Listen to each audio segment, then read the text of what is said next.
शुक्र यदि दसम भाव में होता है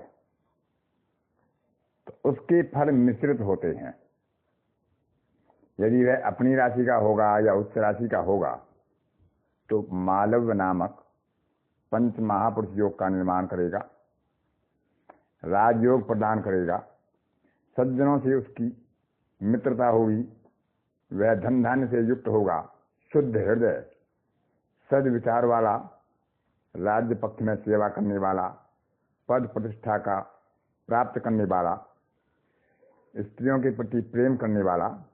लेकिन दसम का शुक्र पुत्र संतान प्राप्ति में बाधक बताया गया है। कन्या संतान उसे हो सकती है, पुत्र संतान के लिए दसम का शुक्र बाधक होता है। यदि गुरु कहीं निर्बल हुआ या पंचमेश पर भी पाप प्रभाव हुआ तो यह स्थिति हो ही जाती है। महर्षि भृगु के अनुसार ऐसा जातक बहुत प्रतापी होता है, जो संकल्प करता है, जो मन में मनोरथ करता है उसकी सिद्धि प्राप्त करता है, शुभ कर्म करने वाला होता है। अनेकों वाहन उसके घर पर विराजमान होते हैं, रत्न आभूषण सोना चांदी आदि से युक्त होता है। लेकिन यदि पाप ग्रह का प्रभाव दृष्टि या युति के द्वारा दसम भाव के शुक्र पर हुआ तो उसके कर्मों में, उसके कार्यों में विघ्न आते हैं, बाधाएं आती हैं। यदि शुभ ग्रह का प्रभाव हुआ तो उसे गृह वस्त्र वाहन आदि का अच्छा सुख होता है, वह यज्ञ करने वाला होता है, राज दरबार में प्रतिष्ठित पद और अधिकार उसे प्राप्त होते हैं, सौभाग्यशाली होता है, धनवान होता है, अच्छा वक्ता, सभा में अपनी बात को कुशलता से कहने वाला, और उसकी जीवन संगनी सुंदर होती है। यदि यहाँ पर पुरुष राशि का शुक्र बैठता है तो विवाह से उसमें विमुखता होती है, विवाह में उसकी रुचि नहीं होती है जब तक वो धन धान से युक्त ना हो जाए। स्त्री वर्ग से साधारण रूप से उसे वैमनस्य होता है, संतान के प्रति उसे चिंता रहती है, लेकिन वह वैज्ञानिक, रसायन आदि में कुशल, ज्योतिषी, गणितज्ञ और उसकी स्त्री उदार होती है। वह स्वयं लोकप्रिय और मिलनसार होता है। पाप प्रभाव में अवैध संबंधों के कारण अपयश और अवमानना का भय रहता है। यदि स्त्री राशि का शुक्र दशम में है तो स्त्री पुत्र का सुख होता है, पुत्र सुख कम हो सकता है, स्त्री अच्छी होती है। लेकिन यदि द्विस्वभाव राशि का हुआ तो द्विभार्या योग भी बन सकता है। सामान्यतः विवाह होने से पूर्व उसके कार्य व्यवसाय अच्छे नहीं चलते हैं, लेकिन विवाह के उपरांत उसके जीवन में एक स्थिरता आ जाती है। स्त्री राशि का शुक्र होने से माता पिता के सुख में भी कमी होती है। यदि माता पिता के कारक सूर्य और चंद्रमा थोड़े भी निर्मल हुए और उनका पाप प्रभाव हुआ तो माता पिता का अल्पकालीन सुख भी हो सकता है। अब यदि लाभ भाव में एकादश भाव में शुक्र हो तो यहाँ हर ग्रह की स्थिति अच्छी बताई गई है, वही शुक्र का भी प्रभाव है।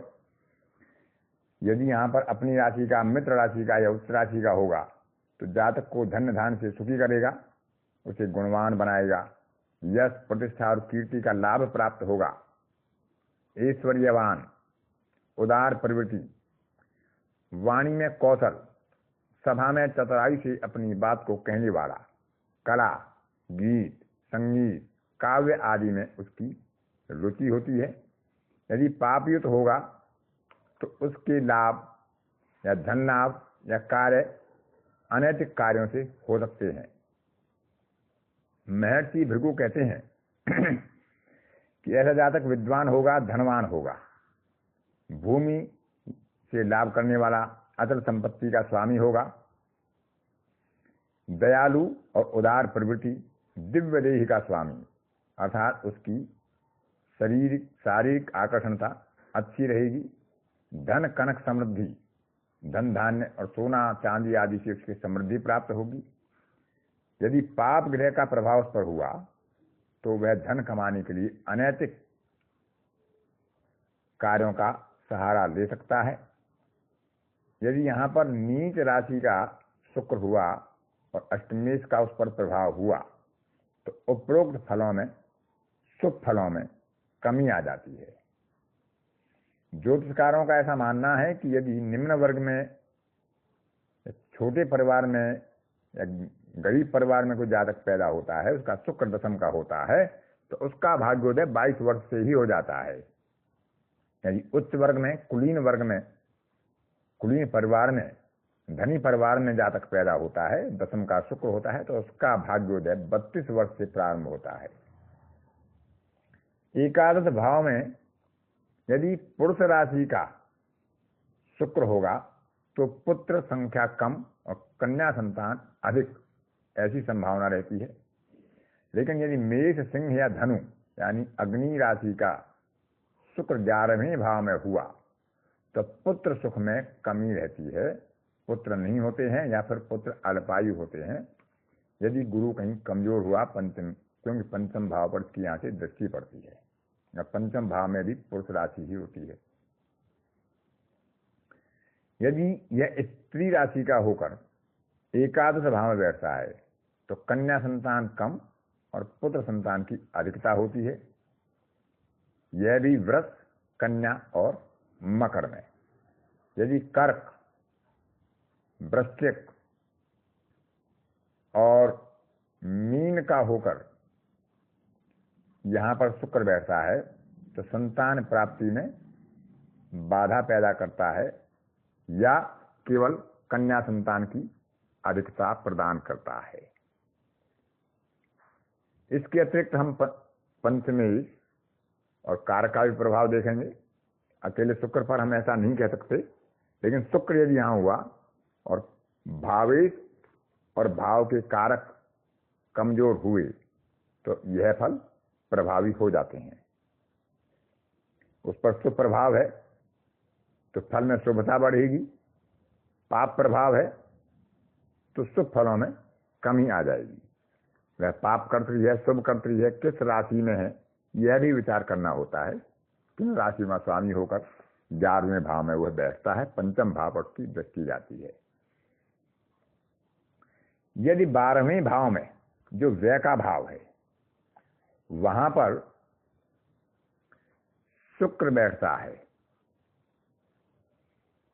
तो यह व्यक्ति को कभी उच्च स्तर का धनी बना देता है, कभी उसे सामान्य अवस्था में ला देता है।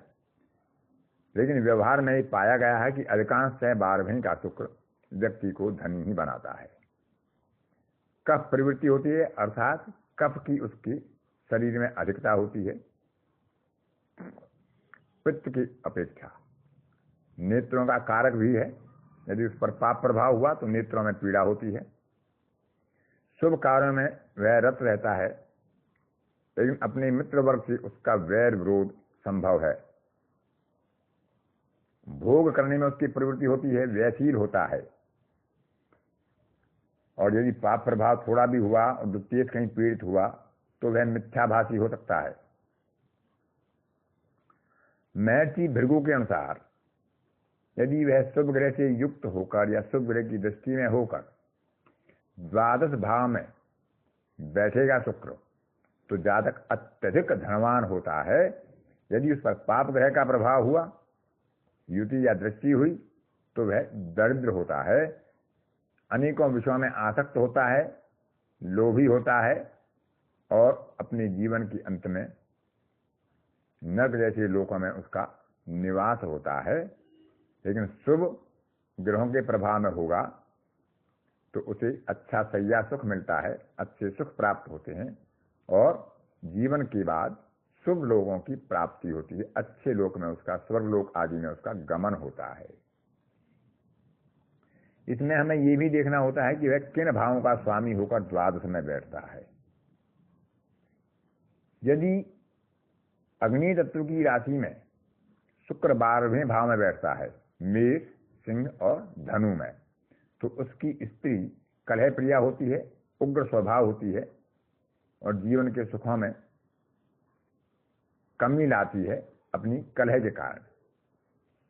यदि वायु राशि का शुक्र यहाँ पर होगा 3, 7 और 11 का। तो पत्नी आकर्षक होती है, सुंदर होती है। अन्य राशियों में यानी जो स्त्री राशि है उनमें यदि शुक्र यहाँ बैठता है तो जातक में कामुकता बढ़ जाती है। पाप ग्रह का प्रभाव हुआ तो व्यभिचार में भी उसकी रुचि हो सकती है, वह व्यभिचारी हो सकता है। शुभ ग्रहों का प्रभाव हुआ तो उसमें कामुकता होगी, लेकिन वो अनैतिक संबंधों की तरफ किंचित या कदाचित नहीं जाएगा। पाप प्रभाव में उसके अनैतिक संबंध हो सकते हैं, उनके कारण उसे अपयश का भागी भी होना पड़ सकता है। इसमें हमें यह भी विचार करना होता है कि 12वें भाव में जब शुक्र बैठता है तो 12वां भाव व्यय का है और शुक्र भोग का कारक है, तो उसकी भोगों में रुचि बढ़ती है। तो वह किस क्षेत्र में व्यय करेगा उसके लिए हमें देखना होता है कि वह किन किन भावों का स्वामी उस लगन में बन रहा है। जहां शनि की राशि लगन में होती है तो शुक्र योग कारक हो जाता है, केंद्र और त्रिकोण का स्वामी हो जाता है, तो उसके वे शुभ कार्यों में होंगे। यदि वह तृतीयेश या षष्ठेश या लाभेश होकर या अष्टमेश होकर व्यय भाव में बैठेगा तो उसके व्यय शुभ कर्मों की अपेक्षा अशुभ कर्मों में या अनैतिक कर्मों में या अपने भोग के लिए अधिक हो सकते हैं, जो उसके जीवन में कष्टकारी ही साबित हो सकते हैं।